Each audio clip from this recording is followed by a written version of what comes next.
Okay, Deborah. For the record, all due respect, kick him.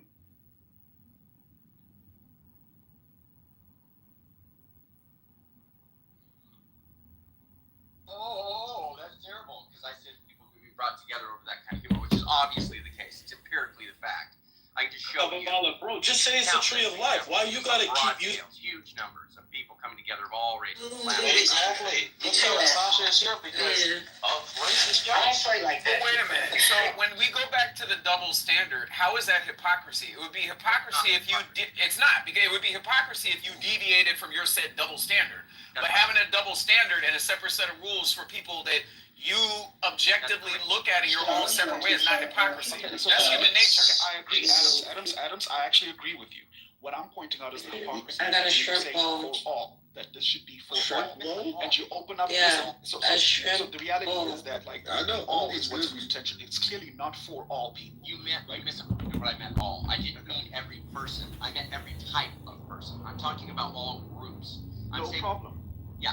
So I agree with. I understood that, and I'm saying it's clearly not the case that it's for every type of person. No. Because there's a type of people.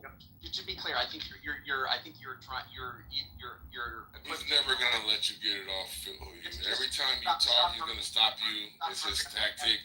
He never wants to like let you make an entire point. It's fucking crazy. Now that's hypocrisy because concrete does the same shit. It's not hypocrisy. It's actual fact that he's doing it. He's doing it. He's going to continue to cut you off every time you're gaining momentum, Huey. He sees that you've already like dismantled his stupid point. Quit trying to black. I'm saying every ethnicity, every race is subject.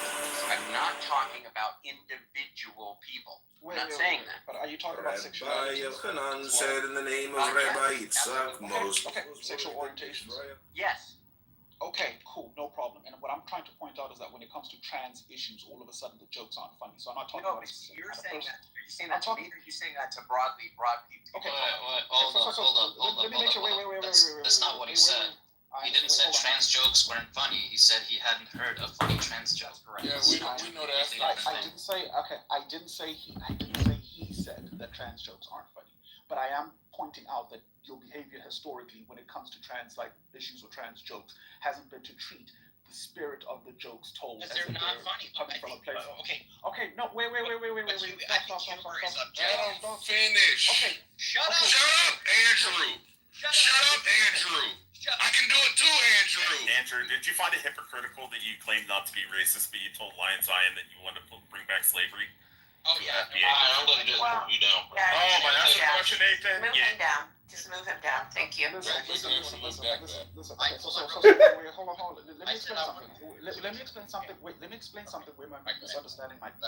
When you say all types of people, for me, what that infers is that you're talking about different kinds of identities and not necessarily like specific individuals or any of that. Okay. So classes of people. So you can talk about race, ethnicity, Yes.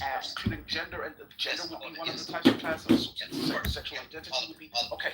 All of those types of classes. Except you clearly don't believe it's relevant to all of those types of classes. I think you think.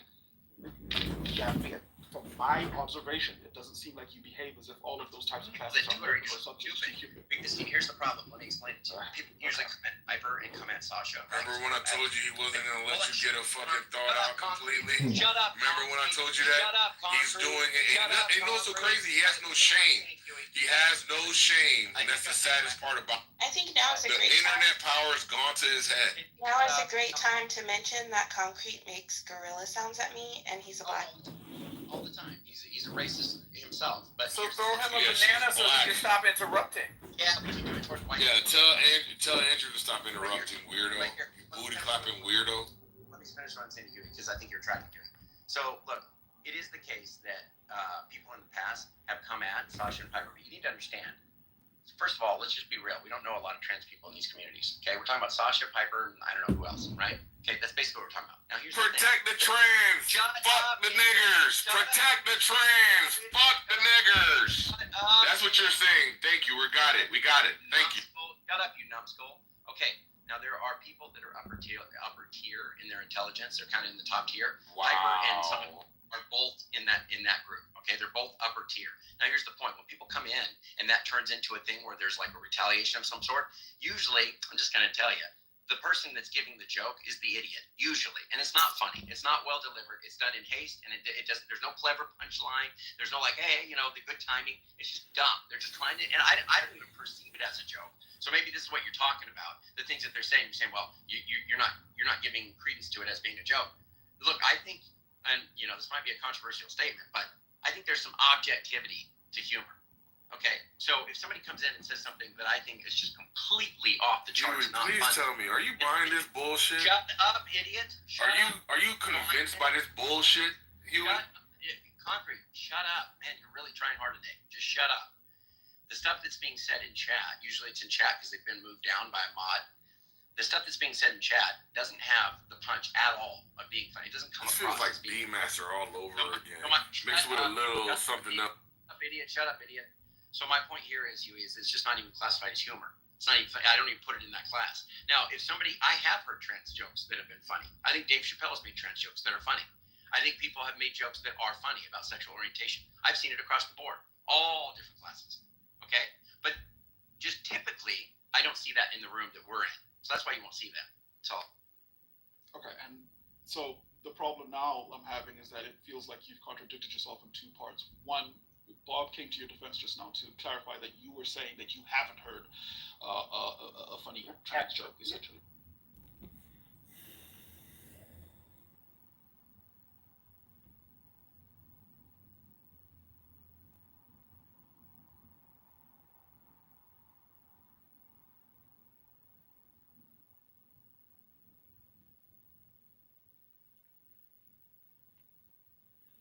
Okay, this is Israel Shabbos.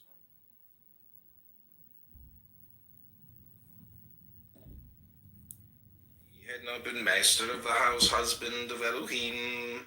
He would have been punished for what he said, but since he was not punished. It is like a man who falls into an argument with his wife and speaks harshly to her. She starts to get upset, but as the words begin to fly, the king appears and takes up the word. She turns silent and says nothing more. The king says to him, "Do you not know that I am king? It is as if you spoke these words against me." Here too, as if it were possible, Moses returned to Yahweh. He said, "Adonai, why did you wrong this people?" At once Elohim spoke to Moses. She started to get upset. At once the king took up the word. He said to him, "I am Yahweh. Do you not know that I am king? You spoke." Rabbi Yosef said, "Moses, if he had not been master of the house, husband of Elohim, he would have been punished for what he said, but since he was not punished. It is like a man who falls into an argument with his wife and speaks harshly to her. She starts to get upset, but as the words begin to fly, the king appears and takes up the word. She turns silent and says nothing more. The king says to him, "Do you not know that I am king?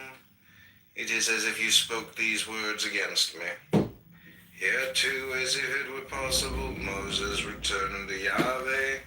He said, "Adonai, why did you wrong this people?" At once Elohim spoke to Moses. She started to get upset. At once the king took up the word. He said to him, "I am Yahweh. Do you not know that I am king? You spoke."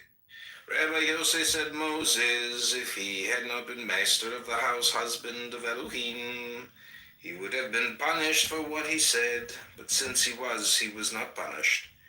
It is like a man who falls into an argument with his wife and speaks harshly to her." Run, Edge, run! I'm answering Concrete's question, Concrete's an idiot. and Andrew is rebutting. And a Huey, what do you call a person who used to be transgender? Transformer. Yeah. That's funny. Watch me get kicked for it. Watch me get kicked for it.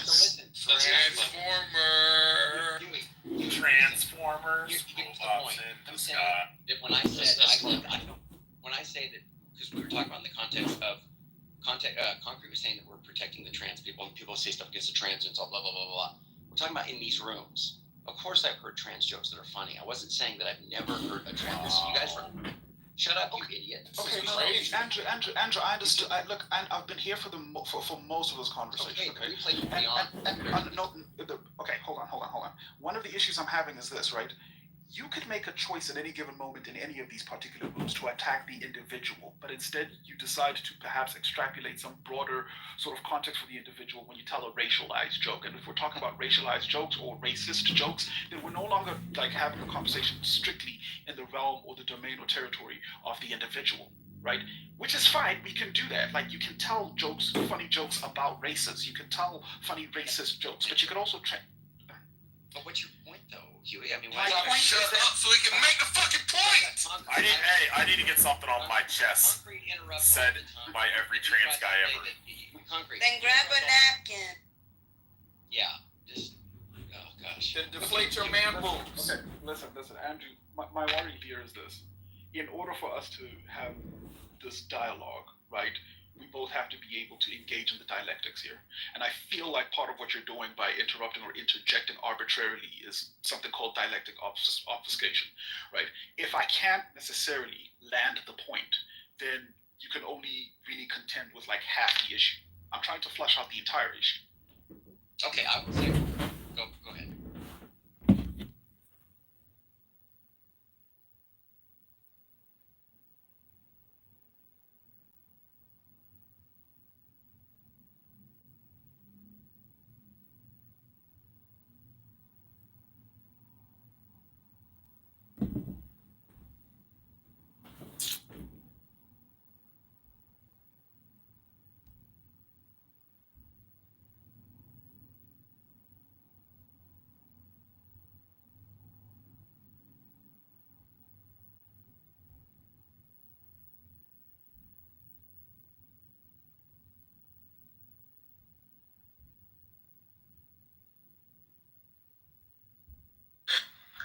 Rabbi Yochanan said in the name of Rabbi Yitzhak, Moses was worried that his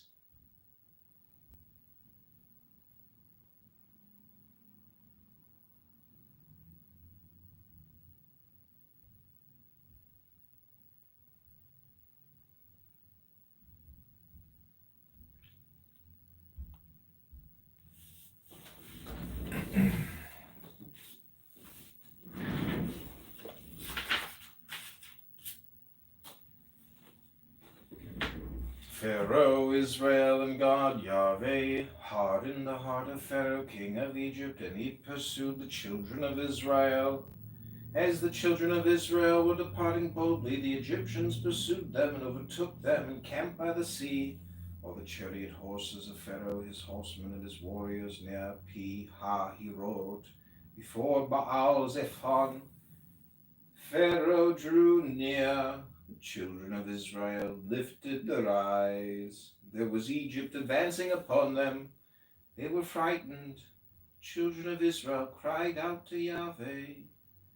Pharaoh drew near. Rabbi Yosef said it had been said that he brought Israel to the point of turning back to God. Pharaoh drew them near. It is written, Yahweh, in distress they sought you, pouring out a whispered prayer. In distress they sought you. Pharaoh, Israel, and God. Israel does not seek the Blessed Holy One when they are comfortable. Only when they are in trouble, then all of them remember him and seek him, pouring out a whispered prayer. They all pray the prayers and pleadings. They pour out prayers to him. When your chastisement falls upon them, the moment the Blessed Holy One hands them over to his scourge, he stands over them compassionately. The voice of prayer pleases him, so the enemies of Israel are called to account. He is filled with compassion for his people, as we have established a parable, the dove and the hawk. A dove escaped from the hawk and took refuge in the cleft of a rock. There she found a serpent nesting. She tried to enter, but could not because the serpent was there. Could she go back? She could not because the hawk was poised for attack. What did she do?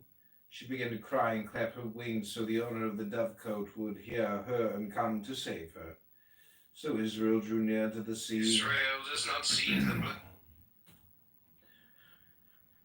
So Israel drew near to the sea. They saw the sea raging, its waves surging. They were frightened. They lifted their eyes and saw Pharaoh and his army with shooting stones and catapults. They were very frightened. What did they do? The children of Israel cried out. Who brought it about that Israel drew near to their father above? Pharaoh. This is what is written. Pharaoh drew them near. This has already been said. Manna and wisdom. Yahweh said to Moses, I am about to rain down for you bread from heaven. Moses said to Aaron, say to the whole assemblage of the children of Israel, approach Yahweh, for he has heard your grumbling. As Aaron spoke to the whole assemblage of the children of Israel, they turned to face the desert, for there the presence of Yahweh had appeared in the cloud. That evening the quail rose and covered the camp. In the morning there was a fall of dew around the camp. The fall of dew rose.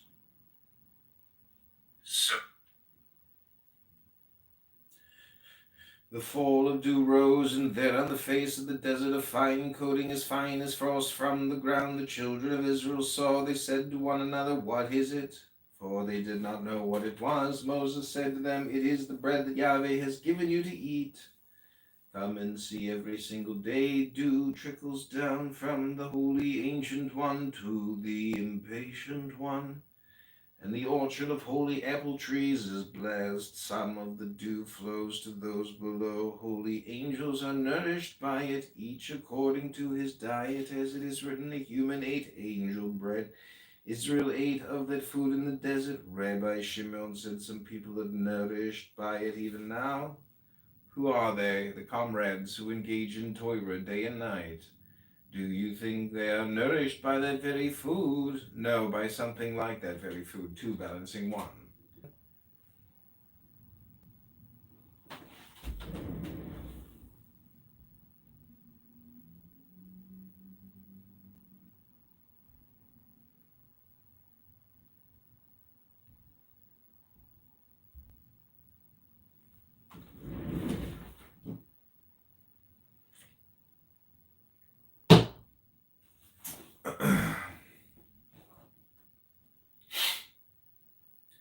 At first, when Israel went out of Egypt, they went into the bread called matzah. Now they were purer. They went in to eat higher bread from a higher sphere. As it is written, I am about to rain down for you bread from heaven, literally from heaven. It was then that Israel discovered the taste of this sphere. Comrades engaging Torah are nourished from an even higher sphere. Which is that? That which is written, wisdom gives life to those who have it. A very high sphere. Rabbi Eleazar said to him, if so, why are they weaker than other human beings? Other human beings are stronger and more powerful. The comrades should be the stronger ones. He said to him, a good question, come and see. All human food comes from above. The food that comes from heaven and earth is for the whole world. It is the food for all. It is coarse and dense. Food that comes from higher above is finer food, coming from the sphere where judgment is found. This is the food that Israel ate when they went out of Egypt, the food found by Israel that time in the desert from the higher sphere called heaven. It is an even finer food, entering deepest of all into the soul, detached from the body, called angel bread. Highest food of all is the food of the comrades, those who engage Torah, for they eat food of the spirit and the soul breath. They eat no food for the body at all, rather from a high sphere, precious beyond all wisdom. That is why a comrade's body is weaker than a normal body. They do not eat food for the body at all, they eat food for the spirit and the soul breath from some place far beyond, most precious of all. So the food is finest of the fine, finest of all, happy is the portion. As it is written, wisdom gives life to those who have it. Happy is the body that can nourish itself on food of the soul. Rabbi Eliezer said to him, "Certainly this is true, but how can such food be found now?" He answered, "Certainly a good question. Come and see. This is the clarity of the word, the food of the comrades engaging. Torah is most precious of all. This food flows from wisdom on high. Why from the sphere? Because Torah derives from wisdom on high, and those who engage Torah enter the source of her roots, so the food flows down from that high and holy sphere." Rabbi Eliezer came and kissed his hands. He said, "Happy is my portion. I understand these words. Happy is the portion of the righteous, engaging Torah day and night." Entitles them to this world and the world that is coming, as it is written, "That is your life and the expanse of your days." Is there anyone like Moses? On the third new moon, after the children of Israel had gone forth from the land of Egypt, on the very day they entered the desert of Sinai, they journeyed from Rephidim and entered the desert of Sinai and camped in the desert. Israel camped there facing the mountain, and Moses went up to Elohim. Come and see, this is the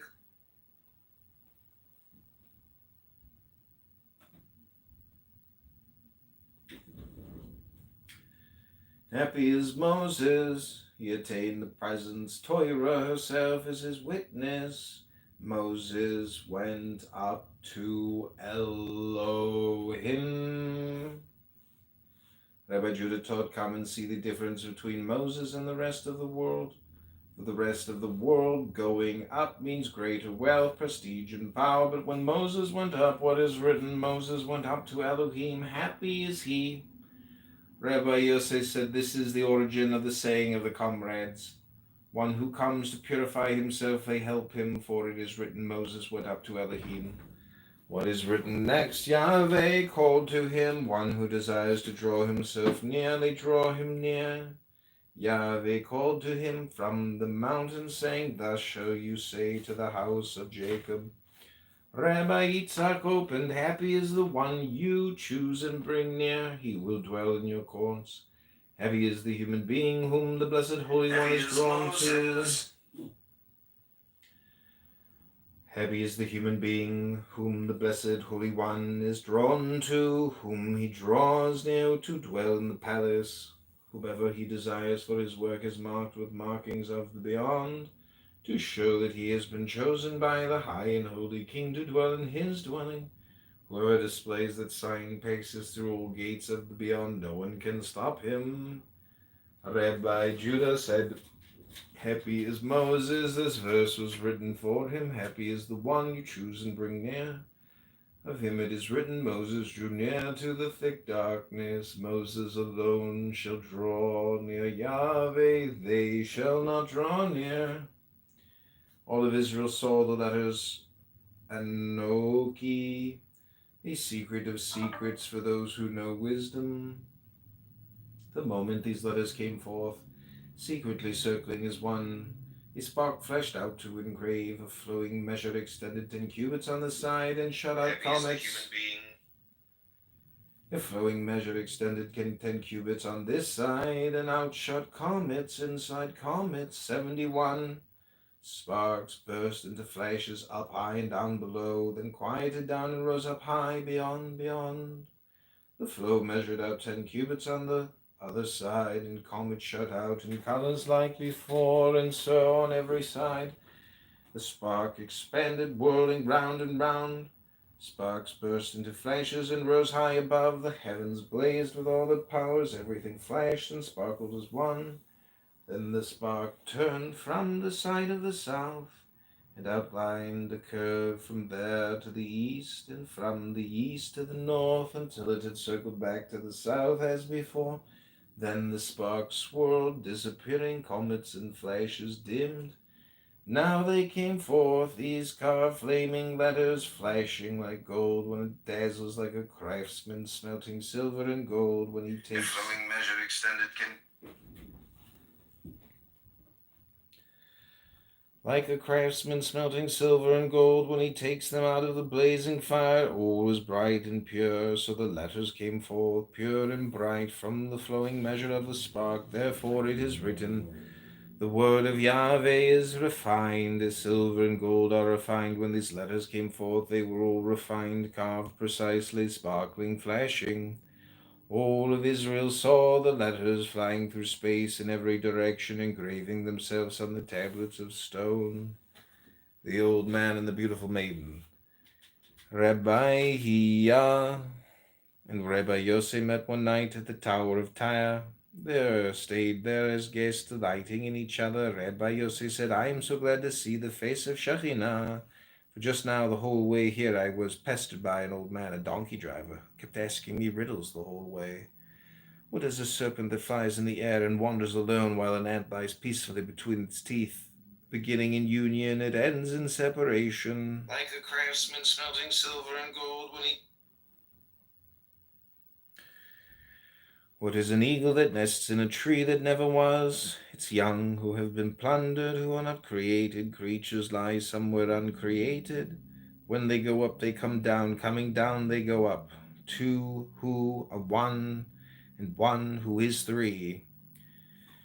What is a beautiful maiden who has no eyes and a body concealed and revealed? She comes out in the morning and is hidden all day. She adorns herself with adornments that are not. All this he asked on the way. I was annoyed. Now I can relax. If we had been together, we would have engaged in words of Torah instead of strange words of chaos. Rabbi Hiya said, that old man, the donkey driver, do you know anything about him? He answered, I know that there is nothing in his words. If he knew anything, he should have opened with Torah. Then the way would not have been empty. Rabbi Hiya said, that donkey driver, is he here? For sometimes in those empty fools you discover bells of gold. What? He said to him, here he is, fixing up his donkey with food. They called to him. He came before them.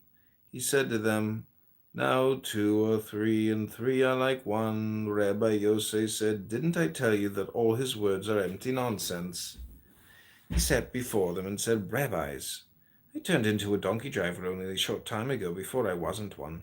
But I have a small son, and I put him in school. I want him to engage Torah. When I find one of the rabbis traveling on the road, I guide his donkey from behind.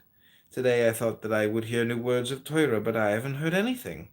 Rabbi Yosei said, of all the words I heard you say, there was one that really amazed me. Either you said it out of folly or they are empty words. The old man said, and which one is that? He said, the one about the beautiful maiden. The old man opened and said, Yahweh is on my side. I have no fear. What can any human do to me? Yahweh is by my side, helping me. It is good to take refuge in Yahweh. He said to him, here he... How good and pleasant and precious and high are words of Torah. How can I say them in front of rabbis from whose mouths until now I haven't heard a single word, but I shall say them. Because there is no shame at all in saying words of Torah in front of everyone. The old man covered himself. The old man opened and said, Moses went inside the cloud and ascended the mountain. What is this cloud? The one of which it is written, I have placed my bow in the cloud. We have learned that the rainbow took off her garments, gave them to Moses wearing the garment. Moses went up the mountain. From inside it he saw what he saw, delighting in the all up to that place. Comrades approached and threw themselves down in front of the old man. They cried and said, if we have come into the world only to hear these words from your mouth, it is enough. The old man said, friends, comrades, not for this alone did I begin the word. An old man like me doesn't rattle with just a single word. Human beings are so confused in their minds.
man who falls into an argument.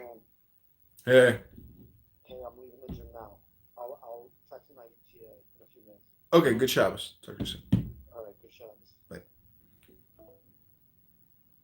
Shabbos is here, Zohar. The Book of Wisdom.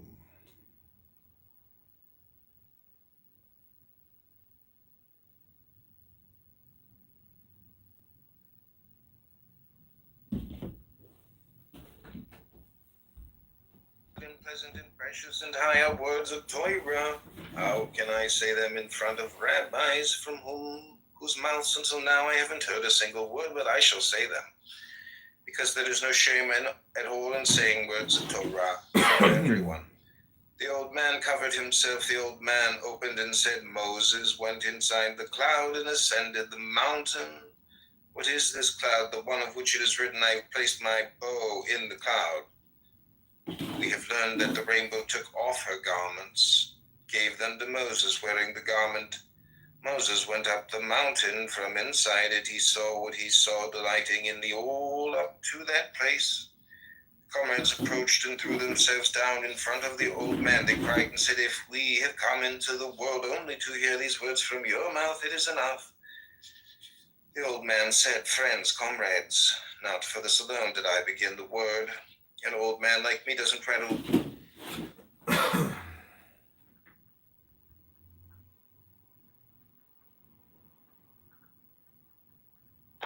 Why is the Sleep Number smart bed worth it?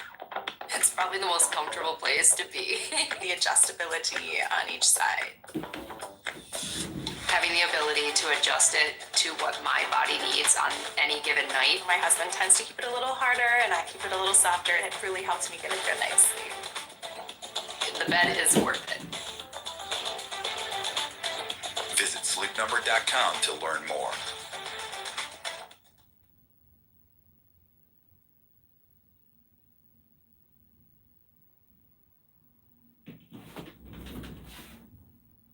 Hi, I'm Kevin Harrington, an original shark from Shark Tank. Backed by a team of dedicated professionals with expertise in finance, technology, and investing, NERP is committed to transforming the investment world. By blending traditional investment methods with the technology advancements of today, they can help you carve a path towards a more prosperous financial future. And joining me today is the CEO, Jeff Seckinger. Jeff, thanks for being here today. It's awesome to have you. Excited to be here. Let's talk about NERP and why you decided to found NERP. So I've been in the investment world for 10 years now. I worked for the largest bank in the United States in asset management, and I like to study the absolute greats of any industry that I'm getting into. So in this example, I was looking into trading, and I found a guy named Jim Simons, which ran a company called Renaissance Technology. Ever heard of him or no? I haven't, no. So most people have not, but he was the most successful hedge fund manager of all time. He averaged 66% per year for 30 years. Oh, boy. So his 66% for 33 years. Wow.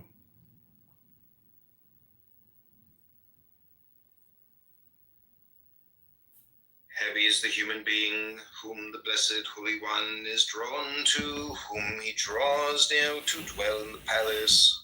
Whoever he desires for his work is marked with markings of the beyond, to show that he has been chosen by the high and holy king to dwell in his dwelling. Whoever displays that sign paces through all gates. Can you bring me in there? Yeah, if they're still there. Well, it's just Fiona. Have you heard any words of Torah this Shabbos?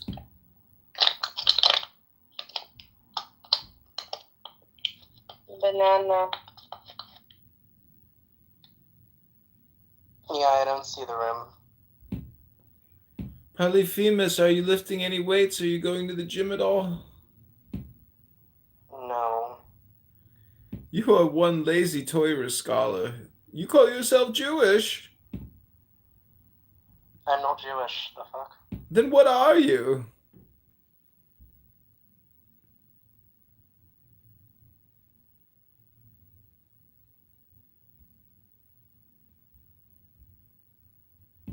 Hello? Where did you come from?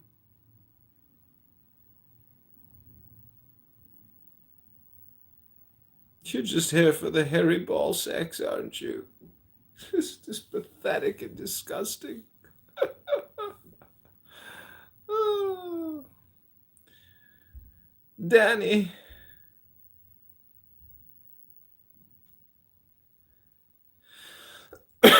Danny has returned to our Shabbos Torah study, breaking the rules of the Kabbalah Shabbat.